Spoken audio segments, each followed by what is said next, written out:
It's Taylor time, and we're back here with Andre Reed, who's gonna give you all his health tips that'll help you look like this and give you tips to help your children reach their peak performance. All right, Andre, give it to us. I'm on it right now. Okay. All right. So you have been retired for how many years? 11 years. 11 years, and he's still in fighting shape. It's incredible. Incredible. And you're probably gonna get inducted to the Hall of Fame.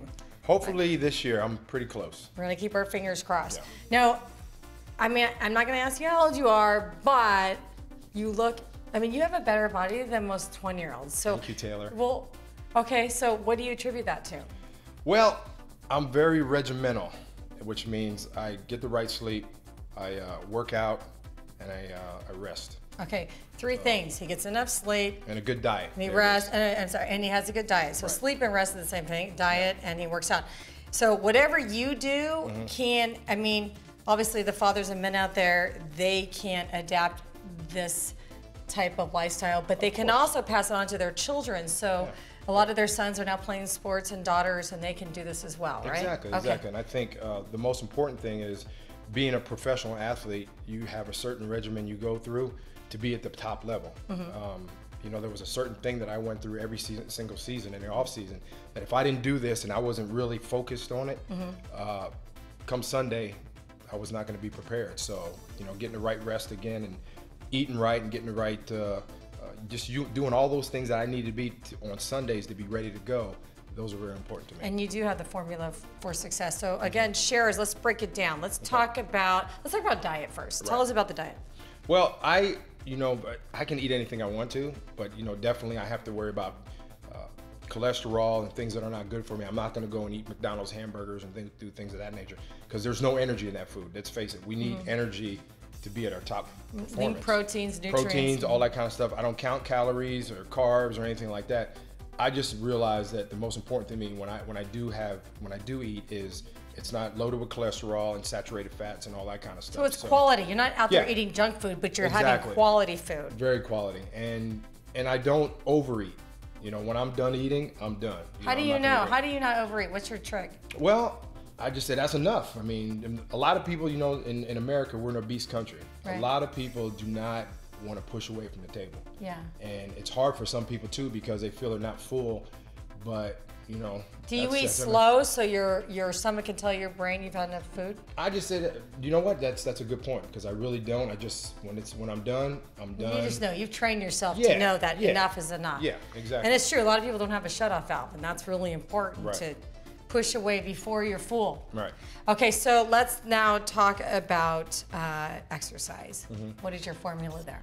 Well, again, being a top professional athlete like I was, you know what I'm saying?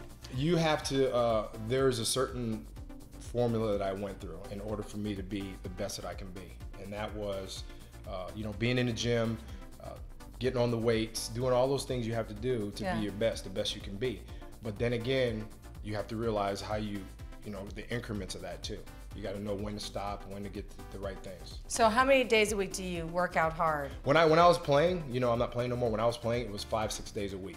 So if you're an athlete, you want to go 5-6 days. You want to go 5-6 days a week, and then you got to have a trainer that knows you as a person. They just not going to just train you, but they got to know your physicality, what you can stand, and all that kind of stuff. So how many rest days if you trained like 5 or 6 days? I get 2 rest days. Right. Okay. And so rest means not only laying off the weights so your muscle cells can rejuvenate, but it means sleep. How many hours of sleep do you get? Well, I mean, let me tell you, if you work out hard 5 days, you're gonna sleep.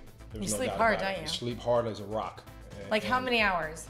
Oh, I mean, you can go through 12 hours. Seriously? Yeah, sleeping, yeah.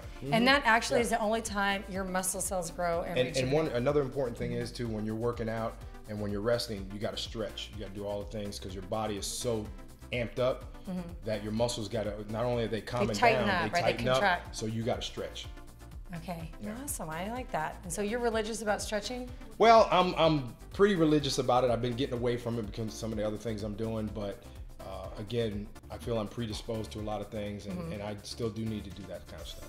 Okay, and especially if you're playing sports, stretching is essential. The gym has been kind of my life. When I started in high school, the first couple weights I got was, you know, they were the cinder weights, they were the concrete weights. And my dad gave me a pair Concrete of weights? So they're like concrete boots? Well, they were actually concrete, but they had plastic over them. Really? And I remember one Christmas, I was like, oh, weights. And I'm like, and I was a little skinny kid. I looked like a toothpick with an afro.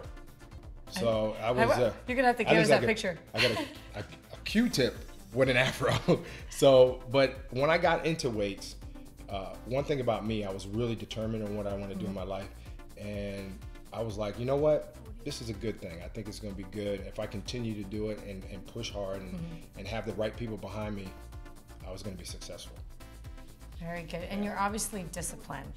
And that's probably, there's not a lot of people that are disciplined in this world about anything. It doesn't have to be working out, anything. They'll do something for like 2 or 3 weeks and then, oh, I'm off of it. But if you stay disciplined in whatever you do, you're gonna persevere. Well, what my favorite saying I tell my daughters is, whatever you put out in the universe, it comes back with you with interest. And thanks again for being on Taylor Time and giving all our Taylor Time fans all your great tips. Thank you. Again, put us on Facebook, follow us on Twitter, and thanks for being with us. Have a great day.